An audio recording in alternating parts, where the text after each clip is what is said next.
Gaffer, first day back pre-season training, you've been impressed with them? I have. They've been really good in all the testing. Results, we haven't had them all through, but the majority of them have been very good. No, and in the football thing we did, and you know, the run, we did a 4-minute run, and then we did a bit of football stuff with 9 or 10 of them. And normally it takes a little bit, the first day they're a little bit rusty and just getting the movement patterns right, but today they were very, very good. Yeah, those 9 or 10 of the players that obviously didn't feature as much last season, and Jack Payne obviously wanted to be involved.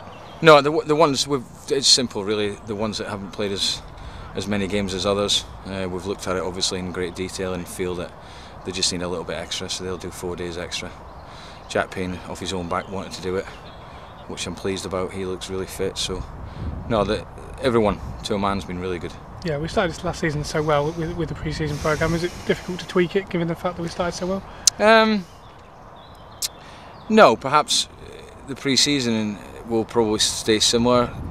I think there's 1 or 2 things we will tweak throughout the season in terms of fitness. We've spoken about already in good detail, and we will put changes as the season goes on, in particular with the players that perhaps are not involved as much. We have to look at that a little bit better, but pre-season wise it'll generally be similar stuff.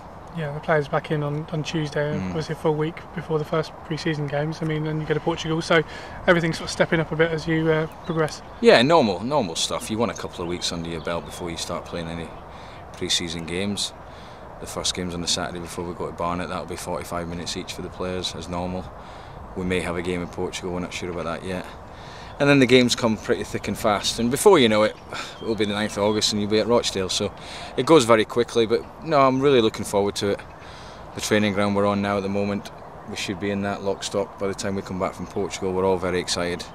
Me in particular, really looking forward to that. That means we're up here all the time, and that'll make a big difference, I feel. Yeah, that's key, isn't it? One of the reasons why you obviously signed the deal is because you want to be based here and you can do a bit more work with them. No, that is key. That was paramount, and the fact that you can just walk onto the training ground, and it means you can get more individual sessions into them, and it just makes it so much easier and so much better for everyone. And you're right, it was really key to moving forward with the club. And how beneficial would it be to get all your business done prior to Portugal? Yeah, I think it would be good. I think I've said already I want a smaller number, and I'd like to reduce the number that I've got at the moment. We've obviously brought a few in.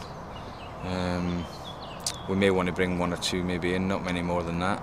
But obviously for that to happen, some have got to leave. So, you know, at this time of the season, it can be a little bit quieter. There are clubs having a go already, though, spending money. We've done a bit of business, bringing 3 in. But I think by the time Portugal might be a bit optimistic, I think generally after that, things will happen. Is the loan market going to be key as well this year? I know we brought Fu in last year. I mean, when you're working with a smaller squad, I suppose loans become a bit more important in terms of injuries. Yeah, I think possibly. I'd rather be permanent signings. I think the chairman and I have spoken about that, and as a club we would rather have that, because you know that they belong to you. Then there's always the thing with the loan market where you can have a call back and things like that. But generally most clubs at our level will have to use the loan market eventually. We probably will ourselves, but I'd rather make it permanent signings, if I'm going to be honest. And how long did you laugh after England's exit in the World Cup? I didn't laugh. No? I actually wanted them to do well. Did you though? I did. As a Scotsman, I did. I thought they were a bit unlucky in the Italy game, but overall I think everyone would agree they've just not been good enough this time. What needs to change? How can we become as good as the other nations?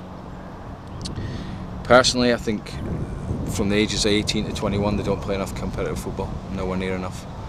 I think if you look at the under-21 league, the Premiership, they brought that out. It's not competitive at all.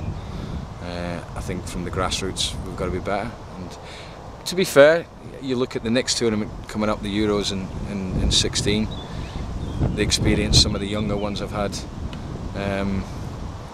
This time round added to that 1 or 2 other young ones. I think the base is there for a good England squad, a good England team.